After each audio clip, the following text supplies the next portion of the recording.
Hi guys, എല്ലാവർക്കും നമസ്കാരം. ഞാൻ എൻ്റെ യൂറോപ്പ് യാത്രയെപ്പറ്റിയാണ് പറഞ്ഞുകൊണ്ടിരിക്കുന്നത്. യൂറോപ്പിൽ ഞാൻ കണ്ടതിൻ്റെ ഒരംശം മാത്രമേ ഉള്ളൂ എൻ്റെ വീഡിയോസിലൊക്കെ കേട്ടോ. അപ്പോൾ യാത്ര ചെയ്യാൻ ബുദ്ധിമുട്ടുള്ളവർക്കും അതുപോലെ മറ്റ് രാജ്യങ്ങളെക്കുറിച്ച് അറിയാൻ ആഗ്രഹമുള്ളവർക്ക് വേണ്ടിയാണ് ഞാൻ എൻ്റെ യാത്രാവിവരണങ്ങളൊക്കെ പോസ്റ്റ് ചെയ്യുന്നത്. അത് ഇഷ്ടമായാൽ കമൻസ് ഇടാൻ മറക്കരുതേ. നിങ്ങളുടെ വിലയേറിയ കമൻസാണ് എൻ്റെ പ്രചോദനം. അതിനിയും പോസിറ്റീവ് ആവട്ടെ, നെഗറ്റീവ് ആവട്ടെ.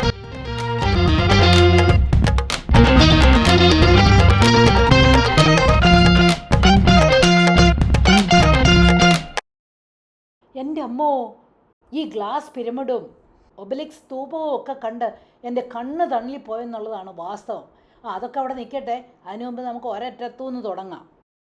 പാരീസിൻ്റെ ഐക്കണായ ഐഫൽ ടവറൊക്കെ കണ്ടു കഴിഞ്ഞിട്ട് ഞങ്ങൾ പിന്നെ പോയത് സെൻ റിവറിൽ കൂടിയുള്ള ഒരു ക്രൂസായിരുന്നു. ഐഫൽ ടവർ സെൻ റിവറിൻ്റെ അടുത്ത് തന്നെയാണ് സ്ഥിതി ചെയ്യുന്നത്.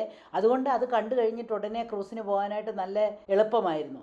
ഐഫൽ ടവറിൻ്റെ 2ാം നിലയിലെ ഒബ്സർവേറ്ററി ഡെക്കിൽ കയറി നിന്ന് നോക്കിയപ്പോൾ പാരീസ് നഗരം മുഴുവനും കണ്ണ് തള്ളിയിരിക്കുകയാണ്.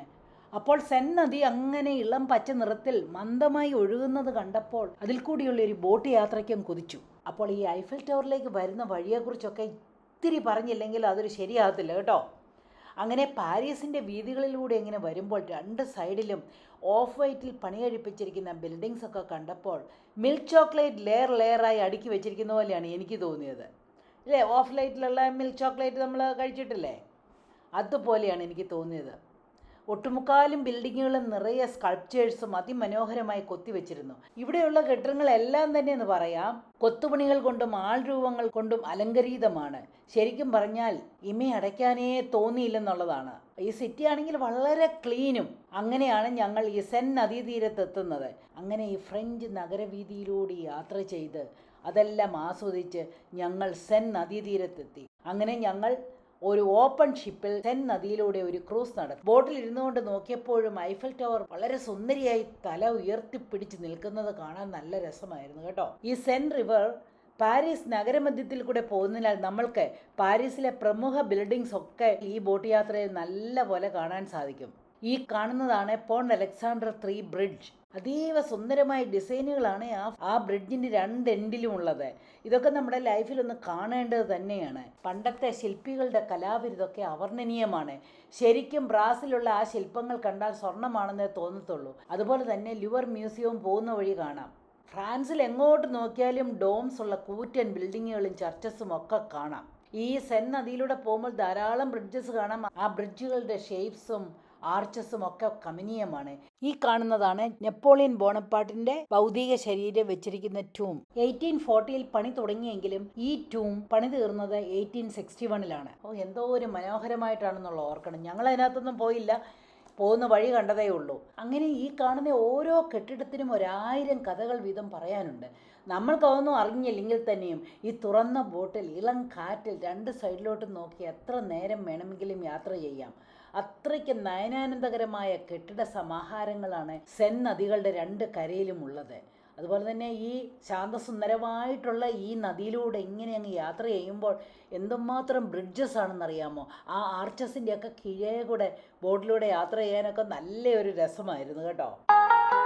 അങ്ങനെ സെൻ നദിയിലെ ബോട്ട് യാത്രയിൽ ഞാൻ കണ്ട കുറച്ച് പ്രകൃതി ദൃശ്യങ്ങൾ കൂടി നിങ്ങളും കൂടെ കണ്ടോളൂ.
ബോട്ട് യാത്ര കഴിഞ്ഞ് ഞങ്ങൾ നേരെ പോയത് ലൂവർ മ്യൂസിയത്തിലേക്കാണ്. ഈ ലൂവർ മ്യൂസിയം ലോകത്തിലേക്കും വെച്ച് ഏറ്റവും ഗ്രേറ്റസ്റ്റ് ആയിട്ടുള്ള ഒരു മ്യൂസിയമാണ്. അങ്ങനെ ഞങ്ങൾ ലൂവർ പാലസിൻ്റെ എൻട്രൻസ് കയറി വരികയാണ്. എൻ്റെ പൊന്നേ, അങ്ങോട്ട് കയറി വന്നപ്പോൾ തന്നെ കാണുന്ന കാഴ്ച കണ്ടോ? 3 ചുറ്റിനും ഏകദേശം ഒരേപോലെ തോന്നിക്കുന്നതും കൊത്തുപണികൾ കൊണ്ടും പ്രതിമകൾ കൊണ്ടും അലങ്കരിതമായ കൂറ്റൻ കെട്ടിടങ്ങൾ. ആ കെട്ടിടങ്ങളിലേക്കൊന്ന് കണ്ണോടിക്കാമെന്ന് വെച്ചപ്പോൾ കണ്ടോ, ഈ കോർട്ട്യാർഡിൻ്റെ നടുവിൽ അതിഭീമാകാരമായ ഒരു ഗ്ലാസ് പിരമിഡ്. വാവ്! കട്ട് ഗ്ലാസസ് കൊണ്ടുണ്ടാക്കിയതാണ് ഈ ഗ്ലാസ് പിരമിഡ്. ഈ ഗ്ലാസ് പിരമിഡ് ഉണ്ടല്ലോ, സൂര്യകിരണങ്ങളാൽ വെട്ടിത്തിളങ്ങി അങ്ങ് നിൽക്കുകയാണ്. ഇത് ശരിക്കും ഒരു ജോ ഡ്രോപ്പിംഗ് എക്സ്പീരിയൻസ് തന്നെയായിരുന്നു കേട്ടോ. ഇത് കണ്ടാൽ ആരും അറിയാതെ വാവ് എന്ന് പറഞ്ഞു പോകും. നിങ്ങളുടെ കണ്ണും തള്ളിയില്ലേ ഇത് കണ്ടിട്ട്? ഇനിയും ഈ ലൂവർ മ്യൂസിയത്തിൻ്റെ കഥ എന്താണെന്നോ? 1190 എന്ന് പറഞ്ഞാൽ 12-ാം നൂറ്റാണ്ടിൽ ഫിലിപ്പ് 2 രാജാവ് ശത്രുക്കളിൽ നിന്ന് രക്ഷപ്പെടാൻ വേണ്ടി ഒരു കോട്ട പോലെ ഉണ്ടാക്കിയ ഒരു കൊട്ടാരമാണ് ഈ ലൂവർ പാലസ്. കണ്ടില്ലേ? 4 ചുറ്റിനും കൂറ്റൻ കെട്ടിടങ്ങളുമായിട്ട് നടുക്ക് അതിഭീമാകാരമായ ഒരു കോർട്ട്യാർഡും ഒക്കെ ആയിട്ടാണ് ഈ ലൂവർ പാലസ് ഉണ്ടാക്കിയത്. ഇവിടെ ധാരാളം ഗവൺമെൻറ് ഫംഗ്ഷനുകൾ നടന്നിട്ടുണ്ട്. അതുപോലെ രാജാക്കന്മാർ കുറേ പേരൊക്കെ ഇവിടെ താമസിച്ചിട്ടുമുണ്ട്. 1793 ഈ പാലസ് ഒരു മ്യൂസിയമായി പബ്ലിക്കിനായി തുറന്നു കൊടുത്തത്. അപ്പോൾ ഈ മ്യൂസിയത്തിലേക്കുള്ള ആളുകളുടെ എണ്ണം വർദ്ധിച്ചതിനാൽ ഒരു പ്രോപ്പർ ആയിട്ടുള്ള ഒരു എൻട്രൻസ് ഇല്ലെന്ന് കരുതിയാണ് 1989 ഈ ഗ്ലാസ് പിരമിഡ് ലൂവർ മ്യൂസിയത്തിലേക്കുള്ള വെറും എൻട്രൻസ് ആയിട്ട് പണി കഴിപ്പിച്ചത്. അങ്ങനെ ഈ ഗ്ലാസ് പിരമിഡ് ലൂവർ മ്യൂസിയത്തിലേക്ക് കയറാനുള്ള വെറും എൻട്രൻസ് മാത്രമാണ്. എൻ്റെ പൊന്നെ, ആ എൻട്രൻസ് കൂടി കയറി വരുന്ന സ്ഥലമാണ് ഈ കാണുന്നത്. ഇത് കണ്ടിട്ട് എൻ്റെ കണ്ണ് തള്ളിപ്പോയി. നിങ്ങൾ എന്തു പറയുന്നു? ഈ ഗ്ലാസ് പിരമിഡ് ഉണ്ടാക്കി വെച്ചിരിക്കുന്നത് എവിടെയാണെന്ന് അറിയാമോ? ഈ ലൂവർ പാലസിൻ്റെ സെൻട്രൽ കോർട്ട്യാർഡ് ഡിഗ് ചെയ്താണ് ഈ എൻട്രൻസ് ഉണ്ടാക്കിയിരിക്കുന്നത്. ഈ മ്യൂസിയത്തിലാണ് മൊണാലിസയുടെയും വീനസ് ഡി മൈലോയുടെയും ഒക്കെ ഒറിജിനൽ പെയിൻറ്റിങ്സ് ഉള്ളത്. ശരിക്കും അതിശയിപ്പിക്കുന്ന ഒന്ന് തന്നെയാണ്. ഇവിടെ നിന്ന് എത്ര ഫോട്ടോ എടുത്തിട്ട് ഞങ്ങൾക്ക് അങ്ങോട്ട് മതിയാവുന്നില്ലായിരുന്നു കേട്ടോ. മ്യൂസിയത്തെ തൊട്ടും അവിടെ ഇവിടെയായിട്ട് ചെറിയ സ്റ്റോൺസ് ഒക്കെ ഇട്ടിട്ടുണ്ടായിരുന്നു. അപ്പോൾ അതിലൊക്കെ കയറി നിന്നിട്ടൊക്കെയാണ് ഈ ലൂവർ മ്യൂസിയത്തെ പിടിക്കുന്നത് പോലെയൊക്കെയുള്ള ഫോട്ടോ എടുത്തത്. ശരിക്കും ഒരു അതിശയങ്ങളിൽ ഒന്നുപോലെ തോന്നി കേട്ടോ. അങ്ങനെ ഈ ഗ്ലാസ് പിരമിഡും ഒക്കെ കണ്ട് ഇങ്ങോട്ട് വരുമ്പോൾ അതിന് തൊട്ടടുത്താണ് ട്യൂലറീസ് ഗാർഡൻ. ഈ ഗാർഡൻ അതിമനോഹരമാണ്. ഇവിടെ എല്ലാം മുഴുവനും ശില്പങ്ങൾ തന്നെയാണ്. എനിക്ക് തോന്നുന്നത് യൂറോപ്പ് എന്ന് പറഞ്ഞാലേ മുഴുവനും ശില്പങ്ങളുടെ ഒരു രാജ്യമായിട്ടാണ് എനിക്ക് തോന്നുന്നത് കേട്ടോ. എങ്ങോട്ട് തിരിഞ്ഞു നോക്കിയ 4 സ്റ്റാച്യൂസ് വളരെ മനോഹരമായിട്ട് പണിതിട്ടുണ്ട്. അതുപോലെ തന്നെ 2024 സമ്മർ ഒളിമ്പിക്സിൻ്റെ കോൾഡ്രോൺ ഇവിടെയാണ് സ്ഥിതി ചെയ്യുന്നത്. ഈ കോൾഡ്രോണിന് 7 മീറ്റർ ഡയമീറ്ററിലുള്ള ഒരു റിംഗ് ഉണ്ട്. അതിന് 30 മീറ്റർ ഉയരമുള്ള ഒരു ഹീലിയം നിറച്ച ബലൂൺ നിൽക്കുന്നത് കണ്ടോ? ഈ റിങ്ങിലെ ഫയർ കണ്ടോ? അത് റിയൽ ആയിട്ടുള്ള ഫയർ അല്ല, അത് LED ലൈറ്റ്സ് കൊണ്ടും വാട്ടർ ജെറ്റിൻ്റെ മിസ്റ്റ് കൊണ്ടും ഉണ്ടാക്കിയിട്ടുള്ളതാണ്. കണ്ടാൽ ശരിക്കും ഫയർ ആണെന്ന് തന്നെയല്ലേ തോന്നുന്നത്? ഈ ട്യൂലറീസ് ഗാർഡൻ്റെ നടുക്കൊരു പോണ്ടും ചുറ്റിനും ധാരാളം ശില്പങ്ങളും കാണാൻ നല്ല രസമാണ് കേട്ടോ.